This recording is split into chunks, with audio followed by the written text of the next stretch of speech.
Hello, everybody. Welcome to the Monday live stream. We got a lot of things to go over, so let's jump right into it. And today I'm going to do a little bit differently. I'm going to try to do this a little bit more rapid fire and see how this works for everybody. So let me know what you think about this format. So first of all, of course, the market is going up, especially for altcoins. Now, Bitcoin over the last hour, 24 hours, 7 days, kind of a laggard, down 2.2%. And of course, the big story, and it's been happening this way for over 30, 45 days or so, or plus, is Ethereum. It's up over 63%, XRP 71%, BNB 22%. I mean, down the line, the top 10, top 20, top 30, top 40 altcoins are crushing it. So if you had been dollar cost averaging or going in heavy, congratulations. That's what you're supposed to do when you buy low and hopefully sell high. But it's not just looking at it in the dollar range. You know, if you go over to CoinGecko, you can take the currency and you can put that currency into Bitcoin, and you can take a look at which one's bleeding or not. And of course, yes, we are cherry picking this data because we are kind of zooming into a specific amount of time frame of only 30 days. But if you go back, it's been looking pretty good, roughly about 45 to 2 months. As far as like the bleeders, does not. Altcoins are still doing pretty well. Will this continue? It's anybody's guess. But you can see if you would invest into Solana, I mean, over Bitcoin, you're up 28%, 25% for 7 days. Congratulations. Dogecoin, you're up 50%. Cardano, which is really doing great, 38%. And Stellar, over 70, almost 73% in Chainlink and so on and so forth. So things are looking good. So what's happening here? Well, friend of the show, Ben Cowan, will direct us to Bitcoin dominance. He's doing a lot of great videos over there. You should check that out, especially about the Ethereum butterfly effect. Really good stuff. But you're going to see that, let me zoom in here, that Bitcoin dominance has been going down. I think that topped out around 66%. Now we're just at 60.01%. At one point, I think it was like 59%. And of course, what does that mean? That means as Bitcoin dominance goes down, the funds are flowing into what?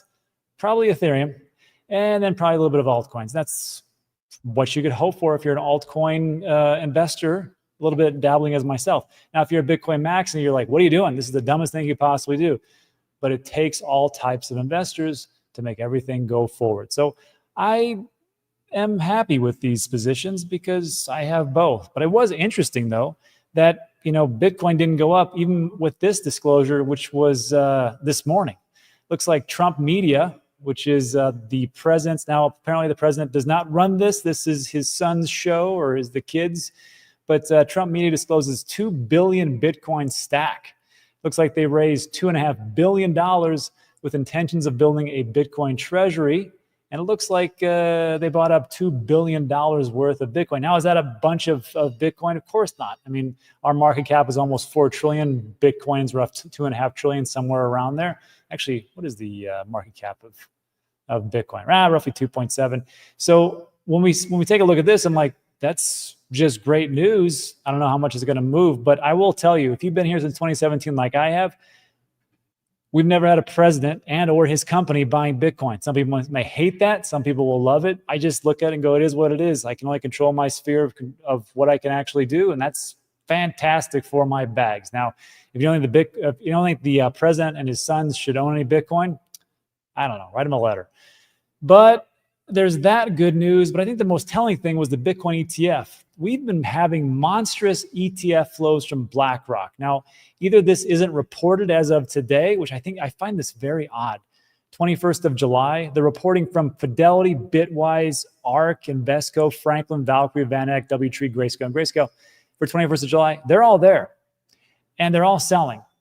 I don't know if you can see that. Let me just blow this up for you.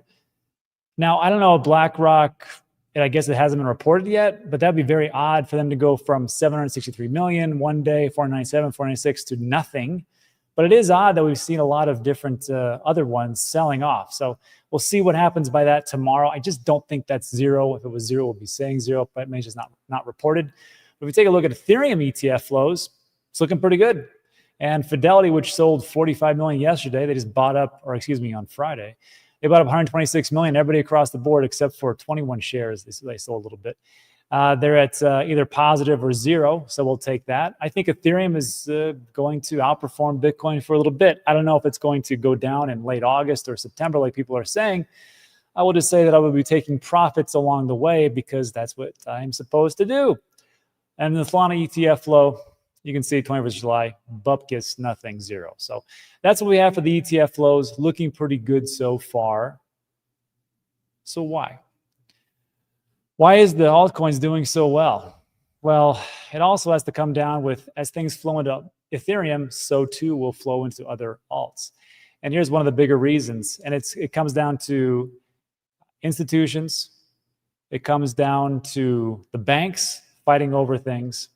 And it comes down to private equity and then putting that on the balance sheet. So crypto funds record an all-time high weekly inflows of almost 4.4 billion. Again, not like it's going to move the needle, but it signals to people, individual investors, and everybody across the board, like, look, this is where we think things are going. We're going to buy a bunch of this. The flow surpasses the previous week of 4.27 billion set in December 2024. Remember those days? It was only like 7 months ago.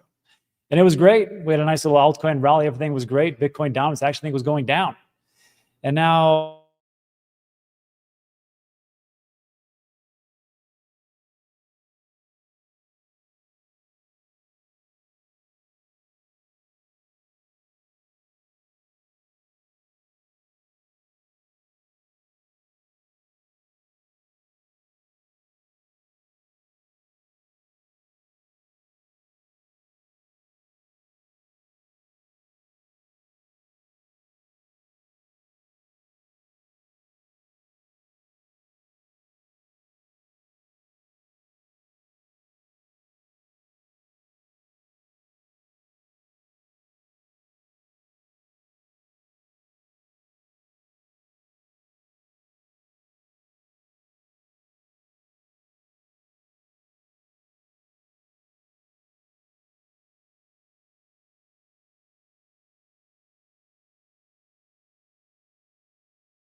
well, sorry about that.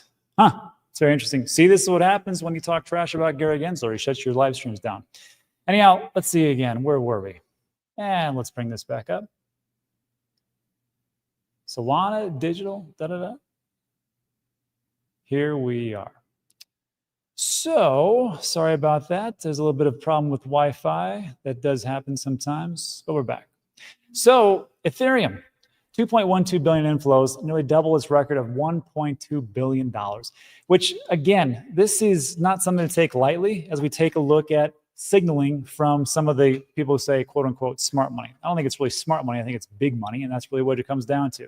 And it's not just these ETFs. Of course, it's these companies that are putting Ethereum onto their balance sheet, just like, well, Fundstrat and Tom Lee, they put up roughly $1 billion. And the other companies such as BTCS putting in $86.6 million. I wonder how their stock did today. Actually, I think it's up 10%. So when you do something like this and you add these things on the balance sheet, this is one of those hot sectors, there's a good flow to go through. And then I think one of the other big factors is not just that we have institutions finally coming in, sovereign nations, and of course the President of the United States and his administration actually coming forward and saying, hey, we support crypto, but it's also now the SEC. So I want you to listen to this. This is roughly, it was a minute and a half. I cut it down to 20 seconds. I want you to listen to the new SEC chair, Paul Atkins. First of all, did anybody know that the new SEC's name? Paul Atkins. And I have to tell you, when you listen to this 20 seconds, just tell me what a relief it is to not listen to Gary Gensler and his nonsense talking about, well, this is security, and I don't want to talk about any type of legislation that's currently going on. And you know what? We're going to be very careful, and this blah, blah, blah, blah, blah. Listen to the new SEC chair and tell me if this is not a breath of fresh air. First of all, let me make sure you can actually hear this perfectly. Let me share the tab. Here you go. Again, about 20 seconds or so. And here we go. You know, it's up to companies to decide where they want to put their money and what sort of strategy they have. Obviously, not for me to tell them, but I think it's encouraging that these sorts of digital assets are being embraced by the marketplace, and I think that provides a good future for development and further innovation in this sector. Woo! Nice, right? You don't have Gary Gensler coming down and jumping on everybody's throat for these ETFs and different things that the institution is trying to do. It's just a guy who's like, you know what, we'll look at all the information, and we're actually happy that this is going in the direction that we wanted to go, and this current administration wants to be essentially the leader in digital assets across the world. It is nice to have tailwinds instead of massive amount of headwinds, and I think the SEC is playing right to where we want to be. And then to finish this up, it's not just, of course, institutions and then putting them on the balance sheet. It's, of course, the IPOs. Now, IPOs, initial public offerings, when different businesses go public, we've seen some really good things with a little company called Coinbase. Also, there's another little company called Circle and USDC and their stable coin, and they massively outperformed, mostly Circle. And now we're going to see a lot of these other crypto companies come out. I believe Kraken will be filing for an IPO. Also, BitGo. Who's BitGo? Well, they safeguard over $100 billion in digital assets across 1,200 plus tokens. Company's client list includes Pantera, RTFKT Studios, and several spot Bitcoin ETF issuers. As if that doesn't get good enough, and before you take off and go, man, Rob is really moon boying it tonight, I can't let you get away with that. So we'll talk about some bad news, but there's one more big piece of news, which is this. Even the banks are worried. When I got in 2017, everybody said that we would not get an administration fully backed behind crypto, and Bitcoin didn't need the government, and they were right. But it sure is nice when you don't have a bully punching you in the back of the head and actually working with you to advance the movement. And that's essentially what the administration is doing. But they also said the banks would never comply. And that was like the last final boss of any game that you have. And I think we're winning. U.S. bank lobby challenges crypto firms' bids for bank licenses. U.S. bank and credit union groups asked the OCC, the Office of the Comptroller of the Currency, to delay deciding on bank license applications from crypto firms, arguing there are significant policy and process concerns. I'm not going to read this article. It's quite boring. But really what it comes down to this. These banks are saying, like, look, we were here first. We want to have first crack at all of our customers. There's these new kids in the block. We don't like what they were doing. We tried to shut them down. It didn't really work. And we didn't really do our due diligence to bring our substructure up to course. And now we'd like you to delay that process so we can get in the game faster. It's up to the OCC, but it is something. What is that old adage? First they laugh at you. Then they hate you. Then they fight you. And then you win. And essentially, that's what's happening right here. The banks are fighting. And we're going to beat them because banks suck. I mean, I got a good bank. USAA is great. But all the other ones suck. And I think this is what we were waiting for. And I think this is what we've all get for doing the hard work when everybody said we were insane. So that's that. And to finish up, speaking of insanity, Justin Sun, I mean, to talk about some altcoins, everything's pumping. Watch out for Tron. I know people, they give it a hard time, but again, like we talked about, as far as like market cap for Tether, it is 52 or 53% of the entire market cap of Tether on the rails, which would be Tron. And it's, I mean, it's still in the top 10. And the reason why, I think, is personally because Justin Sun is a hellaciously good marketer. He just came out and said he bid a $28 million for a seat on Blue Origin's new Shepard rocket. And of course, these other crazy billionaires are going with him. I don't know if they're all billionaires, but I know Justin Sun is. And he just does these things because he's just a really great marketer. And that can take a product that maybe is subpar, and it can put it into the stratosphere. It really does come down to marketing. So Justin Sun, I applaud you for getting into Blue Origin, which would be Jeff Bezos' company, which is competing with Elon Musk's SpaceX. And of course, if he gets in there, maybe he'll get the word of Jeff Bezos and put in his ear, hey, you want to do some stable coins? I got you, baby. There's a great product, and it's called Tron. And then bad news is this. There's two things. First of all this great talk is fantastic, but we have to be cautious because we never know when the next black swan is around the corner. And I remember in 2021, as well you do too, where these things called NFTs, which might be big in the future, I don't know, but they took over everything and it pretty much marked the top. Well, guess what? Ethereum NFTs dominate 7-day sales rankings and ETH nears 4K. CryptoPunks, remember that? When everybody lost a bunch of money on it? They remained the top NFT collection with market cap with a valuation of $1.8 billion, which they were evaluated way, way higher than that. And this is what we got. Now, Pudgy Penguins, I think, can actually do something. I think they have an ETF coming out. But you got CryptoPunks, Bored Ape Yacht Club. Oh, my God. It's like we're in a flashback of 2021. So if you're worried about top indicators, this might be one. I'm not saying it is. I'm just saying watch out. And then lastly, it doesn't matter how much you make. It's how much you keep. And if you're keeping on an exchange, you're failing. You're failing big time, and you're going to lose. Indian crypto exchange CoinDCX launches bounty hunt after $44 million exploit. Don't laugh. That's everything for them, I think. And it looks like Solana and Wormhole are aiding CoinDCX and tracing and freezing stolen funds. They're going to offer a bounty. They're going to ask for them to get it back. And maybe they do, maybe they don't, but people are going to lose. So again, why are you doing that? Why do you allow that? Don't do that. You're smarter than that. All you got to do is, there's a great video on the TANGEM wallet, which is a cold storage device, or Ledger or Tracer or whatever you want to do. Just take it off the exchange. That's all I'm asking. I'm begging you to do it. If you do that, then even if these exchanges collapse, Voyager, Celsius, FTX, BlockFi, then you'll be taken care of. It's whatever you want to do. That's it for tonight. So look, if you like today's video, thumbs up, subscribe, all that great stuff. Everything we talk about is time sensitive. Now let's do a little Q&A. I'll answer all your questions, and we'll go from there. And what the heck happened? That was 18 minutes. I'm really trying to get this under 10 minutes. Just not working. God dang it. Anyhow. Oh, hey, I do have some insider information for those of you that stuck around. I just started up with World Mobile for phone service, and I'm getting everything on board and everything else. It's a very simple process. And World Mobile, if you don't know, they started out with Cardano, and then they went multi-chain with BNB and Base, I think another one as well. And what they're doing is, it's not like Helium where they piggyback on T-Mobile or Verizon or whatever else. They actually have their own infrastructure. And it's pretty interesting. And the guys that are doing this, they have decades of experience in telecommunications. Mickey Watkins, their team. And they reach out to me. They go, hey, you want to try this out? I'm like, oh, I'll try it. I'll try it out, sure.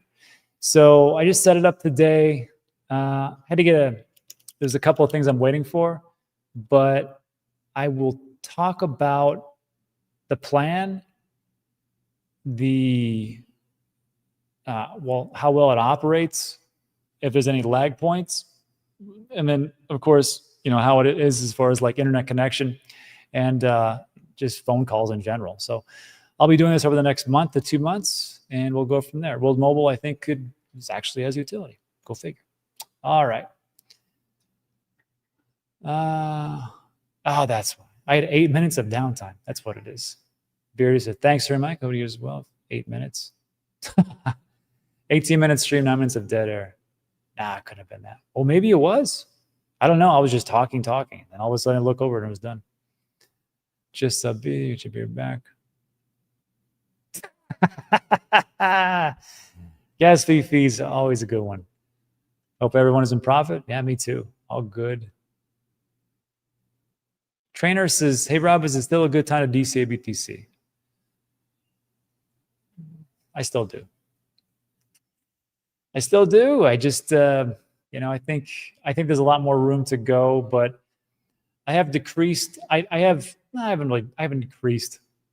What I've been doing is I've been putting more money into alts. Now, we've been talking about this the last 2 months or so, and I've said, I think which ones are going to rally are some of these Dino coins. We did a video like 3 weeks ago. I said Dino coins, something or other, and seems to have turned out reasonably okay. But I still think there's a lot more room for other altcoins underneath. Now, I'm not going to do the same thing I did in 2021. I'm not going to go down into the depths of Hades to get a bunch of cryptos that do nothing.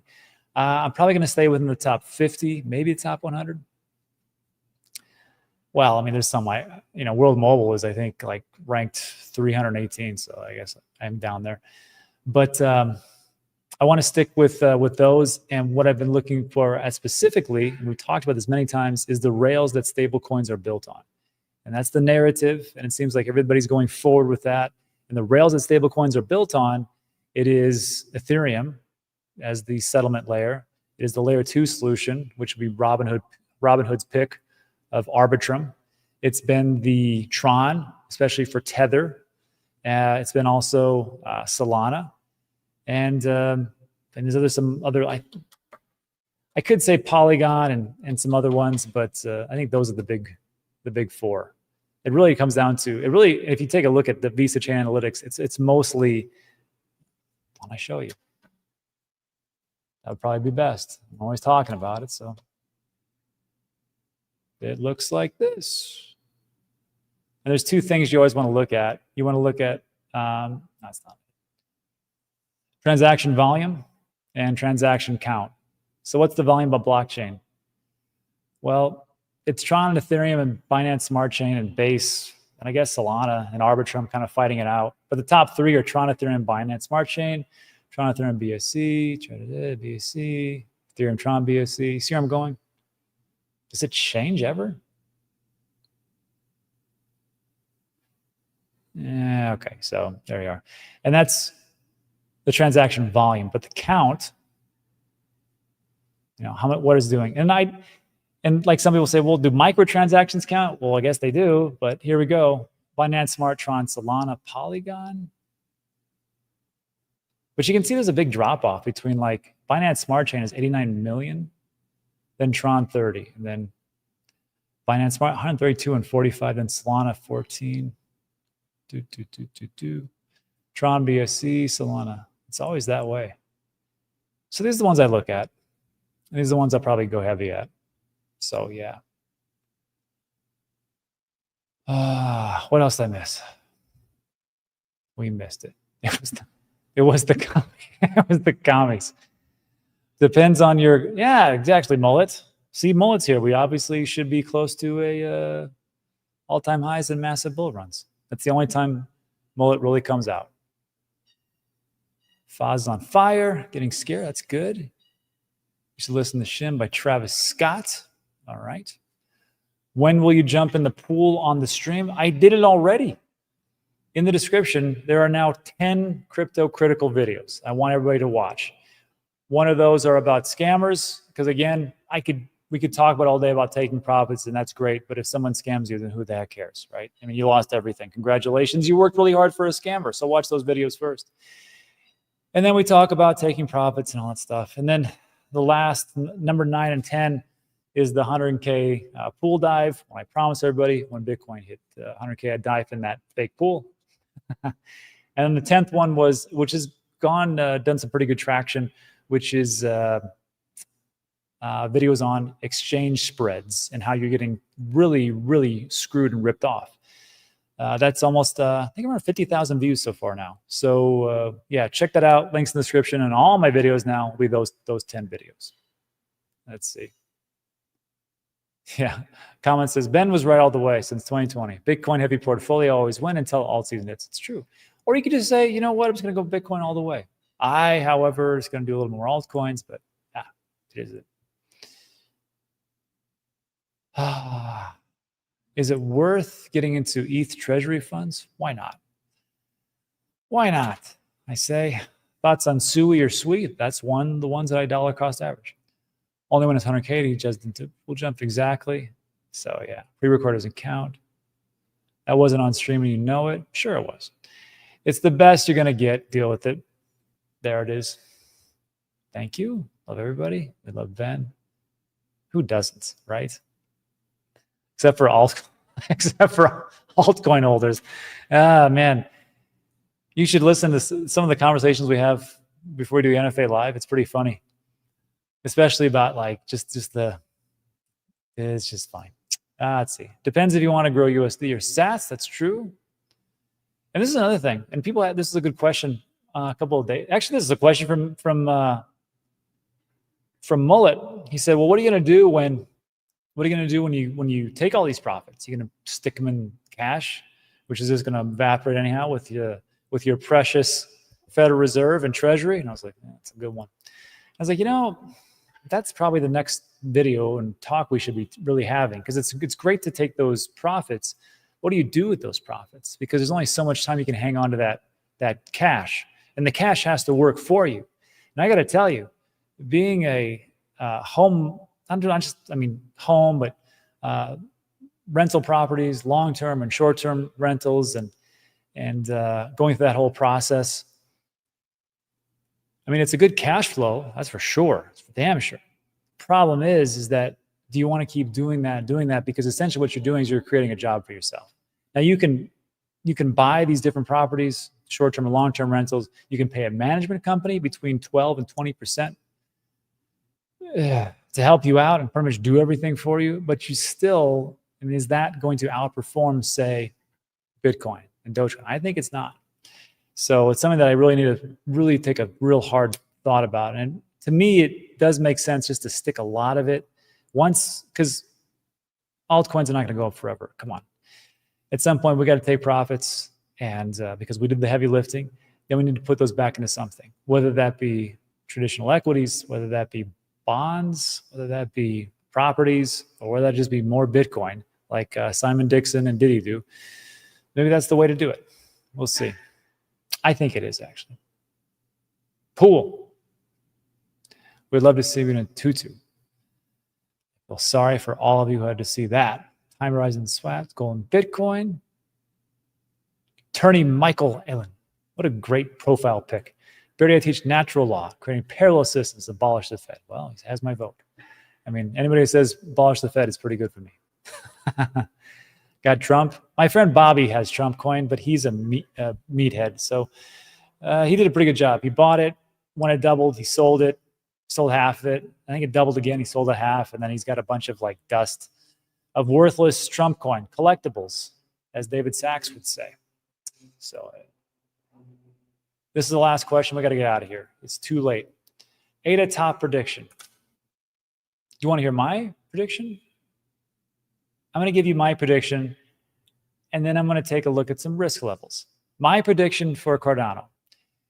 In the year 2025, quarter four, Cardano will be somewhere between the price of 18 cents and $230. Somewhere in there. Now, risk levels are different. So there's this great website. It's called Into the CRYPTOVERSE. And there's a link in the description. First month, 10% off. If we go over here, you go to these risk level thingies, and you're going to click on here.